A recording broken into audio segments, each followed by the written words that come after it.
নমস্কার বন্ধুরা, welcome back to creative corner. আজকে আমি 1 থেকে 2 বছরের বাচ্চাদের জন্য কাঁধে ফিতে বাঁধা ফ্রক বানিয়ে দেখাবো। আপনারা চাইলে এর থেকে ছোট বাচ্চাদের জন্য বা বড় বাচ্চাদের জন্য এই ফ্রকটা বানাতে পারবেন। তার জন্য পুরো ভিডিওটা স্কিপ না করে দেখতে থাকুন। এরকম আরও অনেক ভিডিও পেতে আমার চ্যানেলটিকে অবশ্যই সাবস্ক্রাইব করবেন ও বেল আইকন প্রেস করতে ভুলবেন না।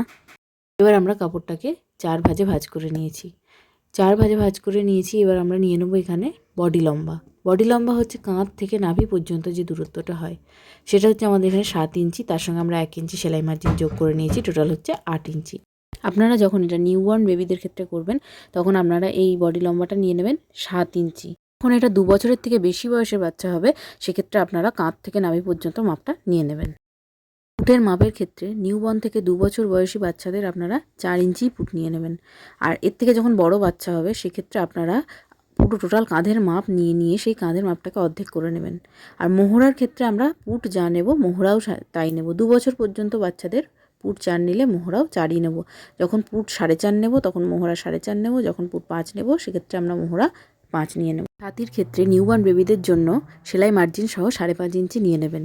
আর এখানে আমি নিয়েছি 6.5 ইঞ্চি সেলাই মার্জিন সহ। বড়দের ক্ষেত্রে আপনারা ছাতির মাপ নিয়ে সেটাকে 4 দিয়ে ভাগ করে তার সঙ্গে সেলাই মার্জিন অ্যাড করে নেবেন। ছোট বাচ্চাদের সাধারণত ছাতি আর কোমরের মধ্যে কোনো পার্থক্য হয় না, তাই এখানে ছাতি যা নিয়েছি কোমরের মাপও তাই নিয়েছি। আর নিচে আমরা 1/2 ইঞ্চি রাউন্ড শেপ দিয়ে নিয়েছি।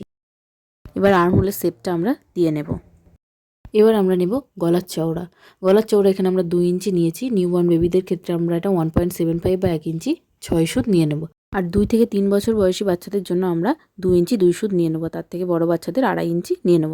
গলার ডিপটাও আমরা এখানে 2 ইঞ্চি রেখেছি। নিউবর্ন থেকে 2 বছর পর্যন্ত বাচ্চাদের ডিপ 2 ইঞ্চি রাখলেই চলবে। এর থেকে যখন বড় বাচ্চা হবে সেক্ষেত্রে আমরা ডিপটা 2.5 ইঞ্চি করে নিতে পারবো। এবার আমরা যেদিক থেকে গলার চওড়া নিয়েছি সেদিক থেকে আরও 1/2 ইঞ্চি কাঁধের দিকে এক্সট্রা নিয়ে নেব। আর মোহরার দিক থেকে আমরা 1 ইঞ্চি ভেতরের দিকে নিয়ে নেব। এই মাপটা সব বয়সের বাচ্চাদের ক্ষেত্রেই একই হবে। এবার যেই শেপটা আমরা আর্মহোলের দিক থেকে দিলাম, আর্মহোলের দাগটা সেই 1 ইঞ্চি দাগের সঙ্গে মিলিয়ে নিতে হবে। আর গলার রাউন্ডটা আমরা যে 1/2 ইঞ্চি দাগটা দিয়েছিলাম সেই 1/2 ইঞ্চি দাগের সঙ্গে মিলিয়ে রাউন্ড করে নিতে হবে। এবার আমরা লাইন বাই লাইন কেটে নেব।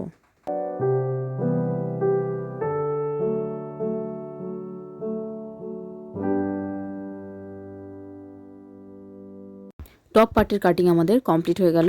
আর টপ পার্টে আমরা দুদিকের গলাকে একই মাপে রেখেছি, এখানে গলার মাপ আলাদা করার কোনো প্রয়োজন নেই। এবার আমরা নিচের অংশের কাটিং করে নেব। এর জন্য আমাদের যেইটুকু বাকি টুকরো কাপড় রয়ে গেছে সেটুকুকে আমরা ভাঁজ করে সমান করে পেতে নেব। আমাদের বটম পার্টের লম্বা হচ্ছে 9 ইঞ্চি। আমাদের টপ পার্টের লম্বা ছিল 7 ইঞ্চি আর আমাদের টোটাল লম্বা ছিল 15 ইঞ্চি। তো 15 থেকে 7 ইঞ্চি বাদ দিলে হয় 8 ইঞ্চি। তার সঙ্গে 1 ইঞ্চি আমরা সেলাই মার্জিন নিয়ে টোটাল হচ্ছে 9 ইঞ্চি। 9 ইঞ্চি দাগ সমান করে আমরা বটম পার্টের কাপড়টাকে কেটে নেব। এখানে আমার এই টুকরো কাপড় থেকে যতটুকু ঘের আমি বের করতে পারবো ততটুকু কাপড়ে আমি কেটে নেব। সেই টুকরোগুলোকে জয়েন্ট করে আমি নিচের অংশটা বানিয়ে নেব। ভিডিওটি ভালো লাগলে অবশ্যই লাইক করবেন। এরকম আরও অনেক ভিডিও পেতে চ্যানেলটিকে সাবস্ক্রাইব করবেন এবং বেল আইকন প্রেস করতে ভুলবেন না। নিচের অংশের লম্বাটা আপনারা আপনাদের প্রয়োজন মতো নেবেন। টোটাল লম্বা যা থাকবে তার থেকে বডি লম্বাটা বাদ দিয়ে যেটা হবে সেটাই নেবেন। এবার আমি কাটা টুকরো অংশগুলোকে একটার সঙ্গে আর একটা জয়েন্ট করে নেব। আমি কিছু সরু কাপড়ের টুকরো নিয়ে নিয়েছি।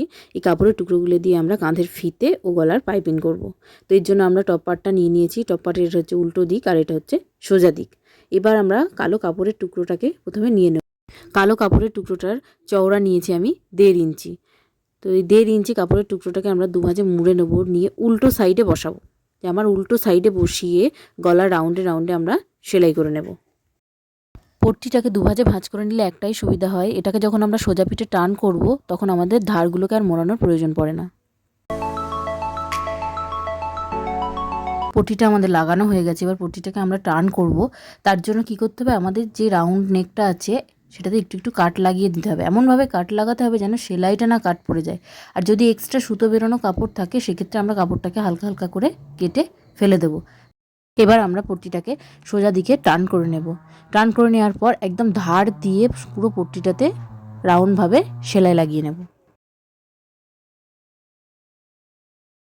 দেখুন একদিকের গলা আমাদের রেডি হয়ে গেছে। এবার আমরা আর্মহোল আর ফিতেটাকে করে নেব। এবার আর্মহোলের সঙ্গেই আমরা ফিতেটাকে তৈরি করে নেব, এক্সট্রাভাবে ফিতে লাগাবো না। এক্ষেত্রে আমরা পট্টিটাকে এক ভাজেই রেখেছি, এটাকে দু ভাজ করে নিইনি। এক ভাজেই এটাতে সুবিধা হবে। তার জন্য দেখুন গলার যেইখানে নেকটা আমাদের শেষ হয়েছে ঠিক সেইখানে পট্টির ধারটাকে আমি বসিয়ে নিয়েছি। এভাবে আমরা পুরো আর্ম হোলের রাউন্ডে সেলাইটা দিয়ে নেব।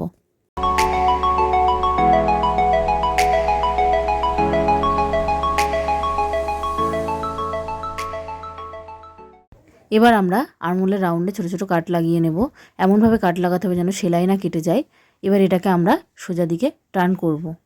তার আগে আমাদের আরেকটা কাজ করতে হবে, গলার কাছে যে এক্সট্রা কাপড়ের টুকরোটুকু আছে সেটুকু আমাদের কেটে বাদ দিয়ে দিতে হবে। এবার আমরা এটাকে টার্ন করে নিয়ে ধারে ধারে সেলাই লাগিয়ে দিতে হবে।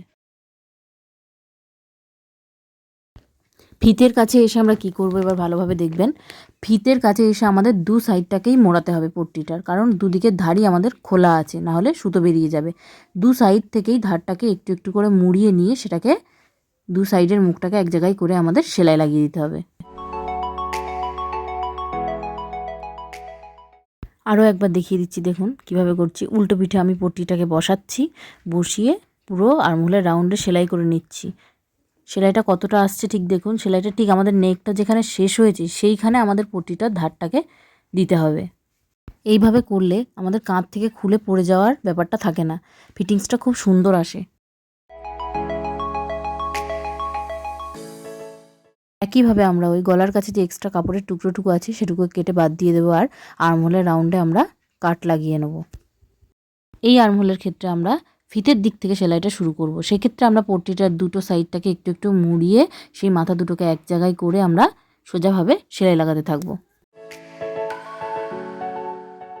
এই জয়েন্টের কাছে এসেও সেই একইভাবে পট্টির এক দিকটা মুড়িয়ে সুন্দরভাবে সোজা পিঠে টান করে নিয়ে আমরা পুরো আর্মহোলের রাউন্ডে সেলাই লাগিয়ে দেবো।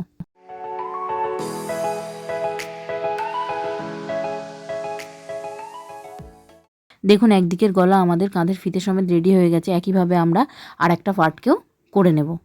এবার আমরা নিচের ঘেরটা করে নেব। তার জন্য আমরা যে কাপড়ের টুকরোগুলো জুড়ে নিয়েছিলাম সেগুলোকে দুভাজে ভাঁজ করে রেখে মাঝখান দিয়ে আমি কেটে নেব সমানভাবে। একটা পার্ট হবে পিছনের অংশ আর একটা পার্ট হবে সামনের অংশ।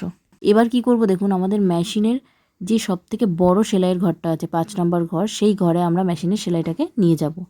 তারপরে আমাদের বটম পার্টের যে দুটো কাপড়ের টুকরো ছিল সেই কাপড়ের টুকরোর এক প্রান্ত দিয়ে আমরা সোজা সেলাই দিয়ে নিয়েছি। এবার আমরা এই সুতো দুটো যে সুতো থাকে সেই সুতো দুটোকে আলাদা করে নিয়ে একটা সুতো ধরে টান দিয়ে আমরা কুচি করে নেব। এটা হয়ে গেলে আমরা আমাদের মেশিনের সেলাইয়ের ঘরটাকে আবার আগে যেরকম ছিল সেরকম করে নেব। একইভাবে আমরা দুটো পার্টই করে নেব।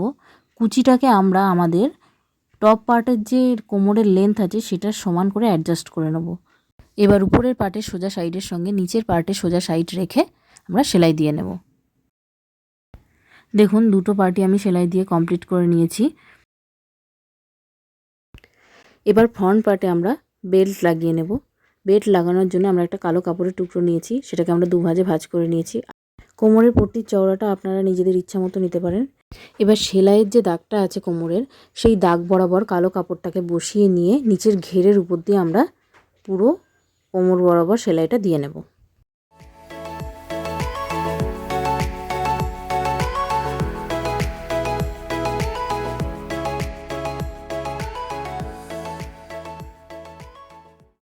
এবার আমরা পট্টিটাকে টপ পার্টের দিকে উল্টে নেব। দুভাজে করেছিলাম বলে সাইড মোড়ানোর কোনো প্রয়োজন নেই। টপ পার্টের দিকে উল্টে নিয়ে আমরা ধার বরাবর টপ পার্টে সেলাই লাগিয়ে নেব।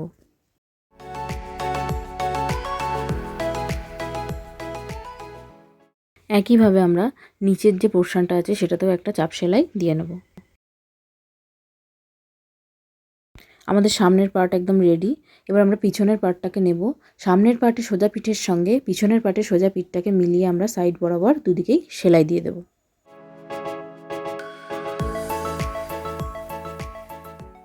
এবার আমরা নিচের পার্টের ধারটা মুড়িয়ে নেব। আমার কাছে কালো কাপড় ছিল না বলে আমি বর্ডার করতে পারিনি, তো আপনারা চাইলেই এটা বর্ডার দিয়ে দিতে পারেন, তাহলে জামাটা দেখতে আরও ভালো লাগবে। এবার আমি একটা বো বানিয়ে নেব। বো বানানোর ভিডিওর লিঙ্ক আমি ডিসক্রিপশন বক্সে দিয়ে দেবো। এবার এটা আপনি আপনার বাচ্চার মাপে ফিটিংস করে নেবেন। ভিডিওটি ভালো লাগলে লাইক, শেয়ার ও সাবস্ক্রাইব করতে ভুলবেন না।